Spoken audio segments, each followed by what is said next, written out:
ये बात पकड़ो। जो साधक ये बात नहीं पकड़ते वो उन्नति को प्राप्त नहीं होते। नियमावली की हो बस, फिर मनमानी आचरण शुरू। हमारा नियम तो हो गया ना, गुरुदेव ने कहा हो गया, वो क्या नहीं। ये तो प्रारंभिक लगाने के लिए कहा गया है। साधना का स्वरूप है अनन्य चिंतन, अखंड तैल धारावत निरंतर भजन, सातु दीर्घ काल निरंतर सत्कार सेवितो दृढ़ भूमि। जो बहुत काल तक आदर सहित निरंतर नाम जप करता है, भगवत चिंतन करता है, वो सिद्ध हो जाता है, दृढ़ भूमि। अब उसका स्वतः भजन होने लगता है। भगवान कह रहे मत चित्ता, मेरे में चित्त। और चित्त का क्या स्वभाव है? जहां हम स्वीकृति करते हैं उसी का चिंतन करता है। जैसे हमने स्वीकृति कर लिया कि मैं पुरुष हूं, अब स्वाभाविक चिंतन बन रहा है, मुझे देखना है, मुझे खाना है, मुझे भोगना है, मुझे करना है, मैं। अब वो अहम सहित पूरी चिंतन वृत्ति इसी में लगी रहती। बोले भजन नहीं होता, क्यों? क्योंकि स्वीकृति गलत है। अभी स्वीकृति हो गई मैं प्रियाजू का, अब स्वीकृति में बार बार आने लगा हमारी श्यामा जो, हमारी लाडली जो, हमारी प्रिया जो, उनके सिवा कोई हमारा, चिंतन बदलने लगा। अरे निर्लज्ज, तुझे लाज नहीं आती अपने इस दुर्लभ कृपा पात्र देह को विषयों में नष्ट करने से? अरे छिन छिन नाम उच्चार, राधा राधा राधा राधा, सब काम बन जाएगा, सब बाधाएं नष्ट हो जाएंगी। जिते विनायक शुभ शुभ विघ्न करे नहीं कोई, विघ्न करे नहीं कोई, डरे कलिकाल कष्ट भय, हरे सकल संताप, हरसि हरि नाम जपत जय। प्रतिपल तू नाम जप, कोई भी बड़े से बड़ा विघ्नकारी अनिष्ट तेरा मंगल नहीं कर सकता। जिसकी जिह्वा पर नाम है तो जिते विनायक शुभ शुभ विघ्न करे नहीं कोई, क्योंकि बहुत बड़ा रक्षक नाम जिह्वा पे विराजमान है, बहुत बड़ा पहरेदार नाम है, अंगरक्षक है। नाम पाहरू दिवस निश, रात दिन जो नाम जप करते हैं उनको किसी अन्य के भरोसे, अन्य के आश्रय, अन्य की आशा पूर्ति की चाह छोड़ देनी चाहिए। तभी वो अनन्य निष्ठा वाला ये अनुभव कर पाएगा कि हर समय प्रभु हमारी रक्षा करते हैं। जो नाम जप करते हैं हर समय प्रभु रक्षा करते हैं। उपासक सोता है और प्रभु जागकर उसकी रक्षा करते हैं।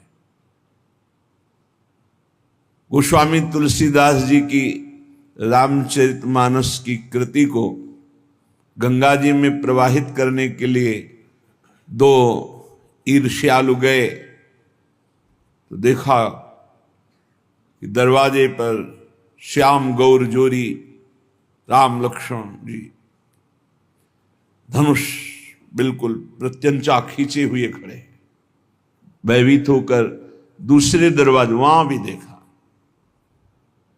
भक्त चैन से सोता है और भगवान जागकर उसकी रक्षा करते हैं। विश्वास करे, बस आश्रय भरोसा दृढ़ करके छिन छिन नाम जप करे। नाम जप अगर जीवन में नहीं है तो जीवन व्यर्थ का जीवन है।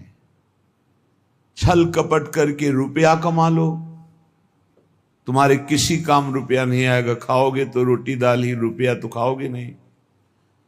और भगवान चराचर को भोजन दे रहे हैं, कोई ऐसा नहीं कि भूखा हो। जो दो रोटी में तृप्त हो जाता है उससे दो रोटी देते हैं, जिसे 2 कुंतल चाहिए उसे 2 कुंतल का आहार देते हैं। भगवान सबको आहार देते हैं। अगर तुम मनुष्य शरीर धारण करके केवल आहार और भोग और रुपया पैसा मान प्रतिष्ठा में जीवन नष्ट कर दिया तो क्या दुर्लभता रही इस मनुष्य जीवन की। 84 लाख योनियां, ये निद्रा भय आहार मैथुन सबके है। फिर कहा गया बड़े भाग मानुष तन पावा, सुर दुर्लभ सदग्रंथन गावा, साधन धाम मोक्ष कर द्वारा, पाए न जे परलोक सम्हारा। बड़ा दुर्लभ, देव दुर्लभ मनुष्य शरीर है। सबका जितने मानव देह धारण किए बड़ा देव दुर्लभ, क्योंकि इससे आप जितनी ऊंचाई पर चढ़ना चाहें चढ़ सकते हैं। जितना नीचे गिरना चाहे गिर सकते हैं, लेकिन अन्य योनियों में कर्म के परिणाम रूप उच्च नीच गतियां होती हैं। वो नवीन कर्म नहीं कर सकते, आप नवीन कर्म कर सकते हैं। आप साधना करके मोक्ष प्राप्त कर सकते हैं, भगवान में तन्मय होकर भगवत स्वरूप हो सकते हैं, योग की दिव्य सिद्धियां प्राप्त कर सकते हैं, स्वर्ग ब्रह्म लोक जहां जाना चाहो, कैलाश साकेत वैकुंठ सब प्राप्त कर सकते हैं आप मानव देह में। पर भूल गए, हम वही भोगने में लग गए जो अन्य योनियों में स्वाभाविक मिलता है। अमर्यादित मैथुन पशु पक्षियों में, उसके लिए जीवन नष्ट कर देना, भोजन उसके लिए, बस इतना ही तुम्हारा लक्ष्य है, रसेंद्री और जनेंद्री का भोग मिल जाए। रुपया तो केवल भोग मिलता है इसलिए है, उसका कोई महत्व नहीं। वो महत्व है कि उसको हम भोग प्राप्त करने के लिए प्रयोग करते हैं, बस इसलिए रुपये में महत्व है। खास बात है रसेंद्री और जनेंद्री, इन दो के भोग। ये बड़ा गंदा शरीर है, बड़ा गंदा शरीर है। क्या इसमें देव दुर्लभ कहा गया है, पर देवताओं में ऐसा नहीं होता। और निकल जाए तो सौरभ से वातावरण युक्त हो जाएगा और आपके शरीर के हर जगह से दुर्गंध आती है, क्योंकि मलमूत्र बनाता है। विनमूत्र श्लेष्म पूषादिक भरितमिदम, इसमें क्या भरा हुआ है? मलमूत्र श्लेष्मा, गंदी चीजें। ऊपर से चमड़ी चिपकी हुई है, उससे आकर्षण होता है। अत्यंता अशुचि, बड़ा अपवित्र है।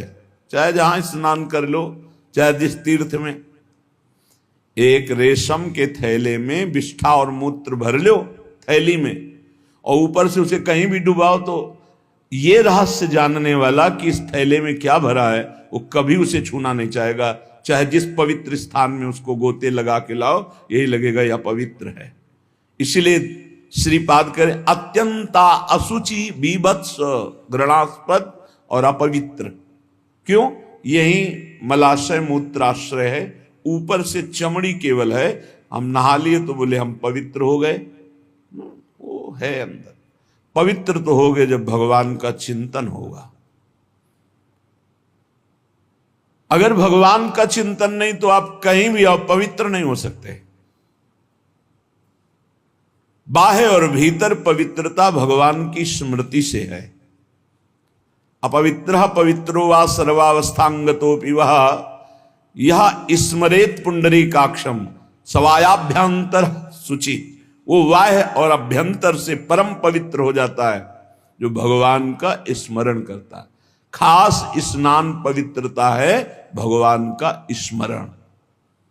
अगर बाहर से ना लिया, भगवान से संबंध नहीं, भगवत भजन नहीं, तो क्या है? चमड़ी बरधोली, अंदर तो मलई मूत्र भरा है। अत्यंता अशुचि बीभत्स घृणास्पद देहादौ नैव करचित। इस देह से अपना संबंध मत रखो। यहां संबंध की क्या बात, मैं ही हूं ऐसा माने हुए हैं। इतना जोर का संबंध है कि ये हम भूल गए कि हमारी देह है। हम ये मान लिए कि मैं ही देह हूं। देख लो आप कैसे, तो आप बोलेंगे गोरे काले स्वस्थ अस्वस्थ, तो देह का ही परिचय तो बता रहे हैं। मैं को देह में मिला दिया। मेरा तो चलो थोड़ा दूरी करके वर्णन हुआ, लेकिन मैं ही शरीर हूं, बस यही भावना। कितना घोर अज्ञान अंधकार छा गया। कह रहे देहादौ नैव करचित। इस देह में मैंपन भूल करके भी मत करो, नहीं तो नष्ट हो जाओगे। क्या नष्ट हो जाओगे? बोले सर्वात्मार्थोर्विघ्नम कलय यदि मनोयोषिताम भावनिघ्नम। तुम्हारा परम मंगल होने के लिए मानव देह मिला और तुमने अपने को देह मान लिया, स्त्री मान लिया, पुरुष मान लिया। भोगों के लिए मन ललचाएगा, क्योंकि देह भाव में भोग है। भगवत भाव और ब्रह्म भाव, दास भाव, सख्य भाव, कांता भाव, इनमें कहीं काम नहीं है। ये जो सिद्ध भाव है इनमें काम नहीं। देह भाव में ही सारी कामनाएं विकार हैं। अगर तुम इस अपवित्र देह में मैं को मिला दिया तो इसका परिणाम होगा बार बार जन्म, बार बार मरण, अशांति, चिंता, शोक, दुख, ये सब प्राप्त होगा।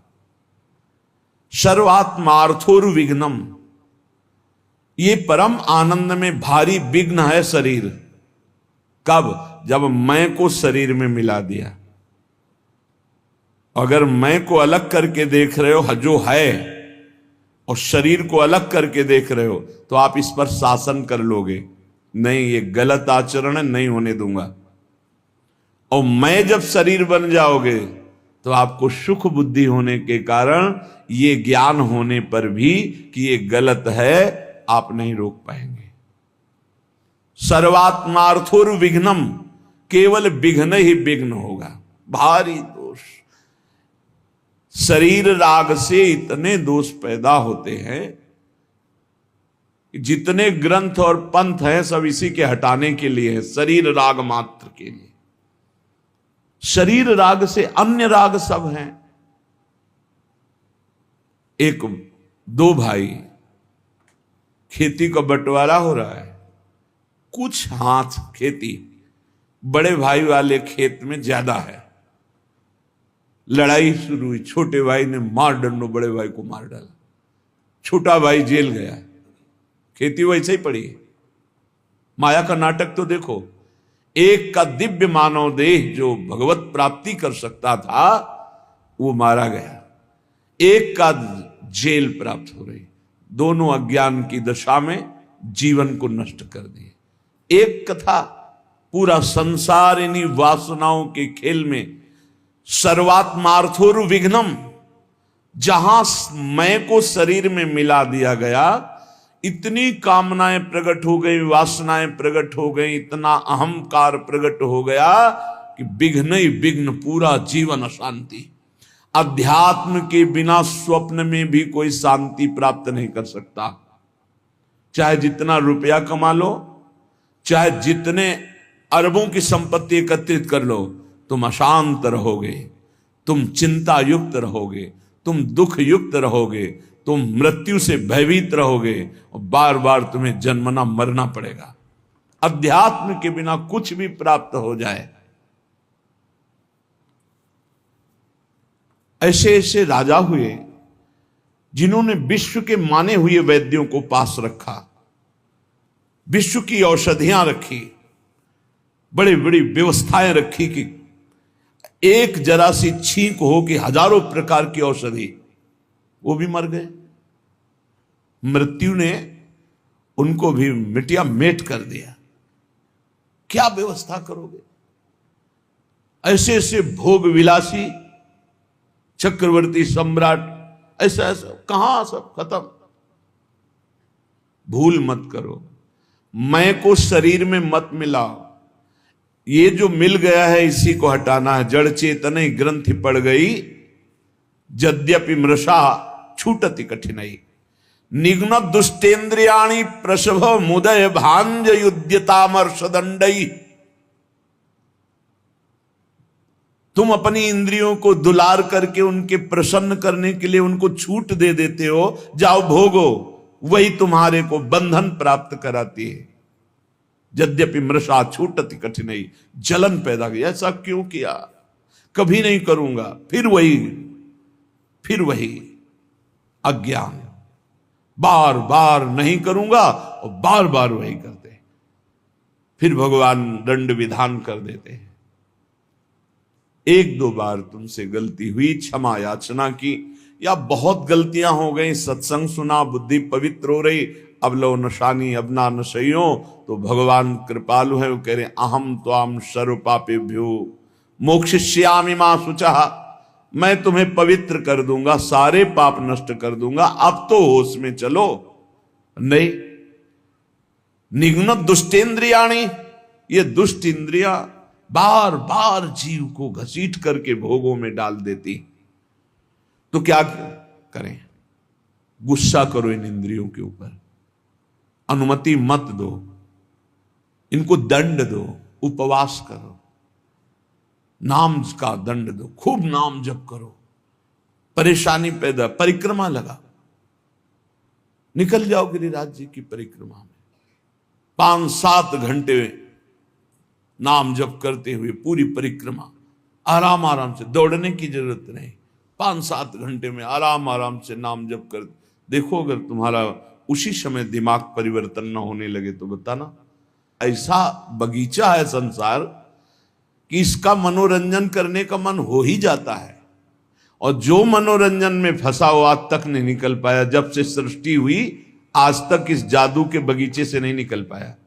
कहीं न कहीं वो कंचन, कामिनी, कीर्ति, कहीं न कहीं वो फंसा मिलेगा।